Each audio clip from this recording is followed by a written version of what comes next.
So yeah, when I drove the car, my impressions on it were like basically the straight line performance really is. It's faster than an S2000, but not by much, and it's slower than an E46 M3 that I drove.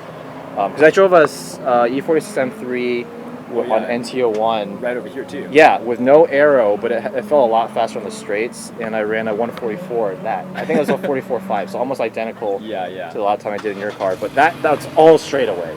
It's all the cornering speed where your car, obviously with the slicks, with the aero, the chassis setup, the MCS coilovers, like all of that makes a huge difference, and the braking.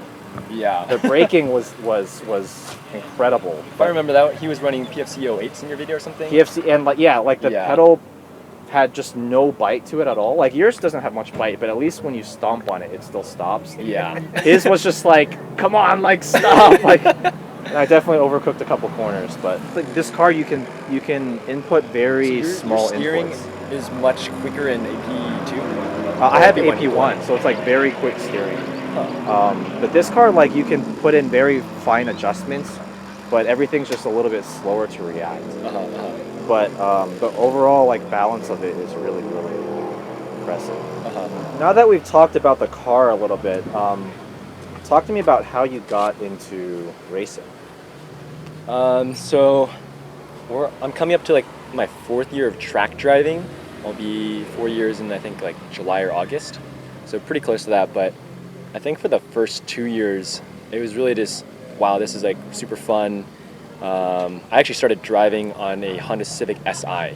So really? that's what I track drove like 2 or 3 times before we got this Z4. Oh, no kidding. And I think just like slowly as we were driving, like there's like so much fun learning in the racing and just like the motorsports and racing. And I think that was I was really loving. And as I got higher and higher in the track driving, like getting into more advanced groups and stuff, I was like, okay, where's the next goal? Where do I go from this? Like once I get this fast lap time.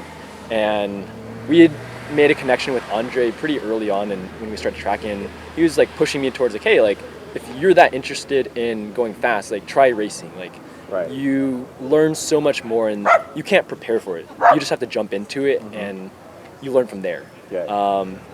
So I think beginning of last year in January or so is when we'd really started planning, okay, we want to race in 2019. The plan was to just like get the car set up, figure out what we want to race.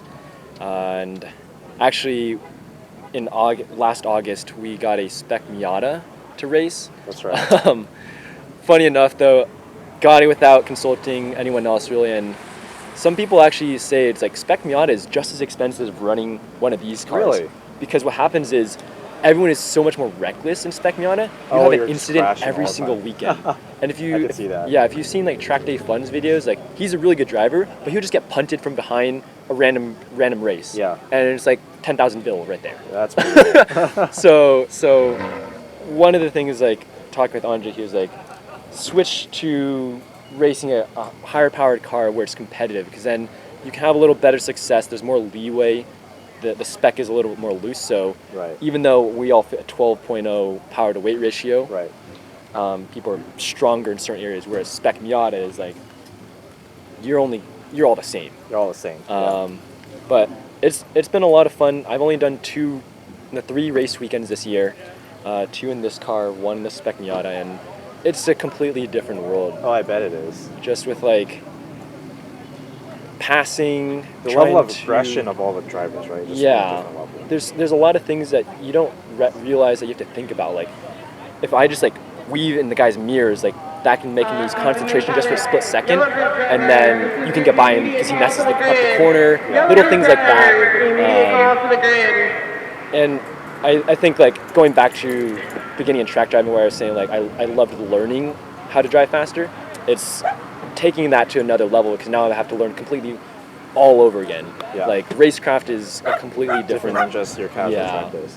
So how about specifically like the NASA ST4 class? Like why that class? Why NASA to begin with?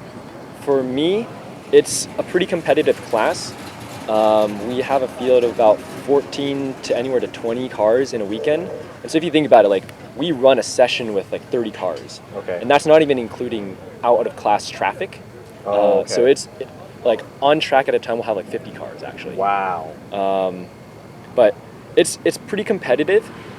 But to say like top 5 guys are just like really like that much faster than me. They're like level. 1 to 2 seconds faster. Wow. But I can still be competitive in the midfield. Okay. And to get, like, one of the things that Andre was telling me is to really continue in racing, you have to feel success. Otherwise, it's like, what are you racing for? You know, like you're spending a ton of money, you're not having fun.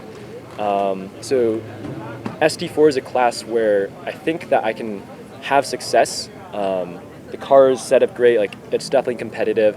And it's just from here on learning to progress in that. Yeah, I mean, you're still like very early in the process. Yeah. At least you recognize that like you're still a newbie in terms of like the field.